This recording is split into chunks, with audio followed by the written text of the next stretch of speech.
너무 많이 마시면 몸에 좋지 않대요. 좋은 결정 내리신 것 같아요. Now you have a pretty solid start here. Coffee is no good. Well, you need a verb to connect a sentence. So, I suggest is, just a simple is. Coffee is no good. You know, honestly, it's not wrong to say this, but I think it's much smoother if you use a word not. Coffee is not good for you when you drink much. 많이 마신다 이런 뜻이잖아요. 많이 마시면. Well, you can drink many cups of coffee and it would be in large quantities. So, you have the first completed sentence, quantities. And you end the sentence right there. Good decision. Now, this is a solid attempt as well, but I think it's your thought, so I suggest you continue on. I think you've made a good decision. Now, of course, this needs to be lowercase. So altogether, you have coffee is not good for you when you drink in large quantities. I think you've made a good decision. And of course, this is what I would like to tweet to Michelle Branch. What can I say? Coffee is what keeps me wired. But major props to you for substituting with a healthier choice. What can I say? Just kind of means like, 뭐라고 할 수 있겠어요. 당연하죠. Coffee is what keeps me wired. Now, keeps me wired means like, imagine as if I were a computer and I would need to be wired in order to function. Coffee would be what keeps me going. It's my energy source. 그런 뜻이에요. Coffee is what keeps me wired. 제 제정신으로 제대로 활동할 수 있게 도와주는 건 커피예요. But major props to you for substituting it with a healthier choice. 하지만 당신에게 진짜 하이파이브 축하합니다 이런 말을 해드리고 싶습니다. Because you've substituted with a healthier choice.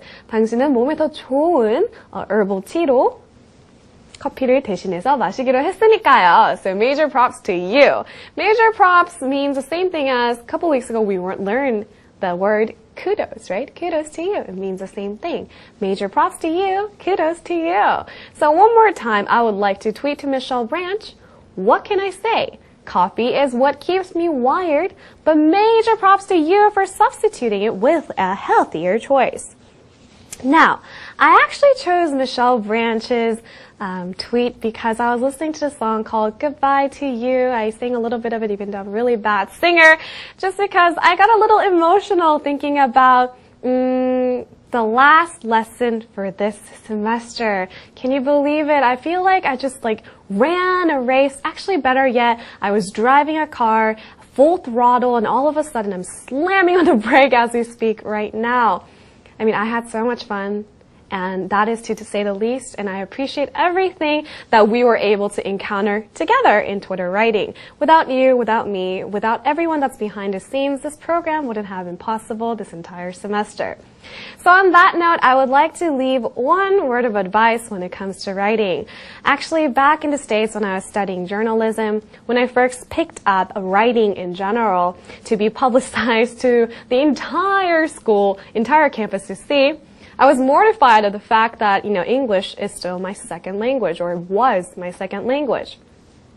So how I decided to compete with some of the folks who were born and raised in the United States and technically better at English than I was, I looked at many articles, and I was obsessed with looking for more expressions that other good writers used. And I used to highlight my books over and over again with expressions that I wanted to use. That's what it takes. When you want to make something yours, especially when it comes to writing, you need to be exposed to as many variety of writing styles and expressions as you can get your hands or eyes on. So in that sense, Twitter is very appropriate for you to explore. It's a very good resource, hence the whole entire Twitter writing program. So the best word of advice I can possibly give you is to just, go around. Internet surfing. go around Twitter surfing. Take a look at some famous people's tweets, especially politicians, because they have grammatically correct sentences, which is very important. Because Twitter is a social networking site, there are many cases where people will just kind of omit grammatical rules. It becomes less important. But nonetheless, it's a really fun way to approach different kinds of expressions in the English language. So I highly, highly recommend that you go around Twitter tweet surfing. Although today I have to say goodbye for now. It's not goodbye forever, but instead it's see you later. And you can of course visit me at my Twitter, www.twitter.com/Lina, Lina _Kwon, KWON. You can always leave me comments, ask me questions, and basically keep in touch. I'm not going anywhere. And of course, last but not least, we have our website, www.ebse.co.kr. This is where all our videos are archived, so please come visit and leave us nice things to say. Okay, that's it for me today, and I'll see you later. Bye!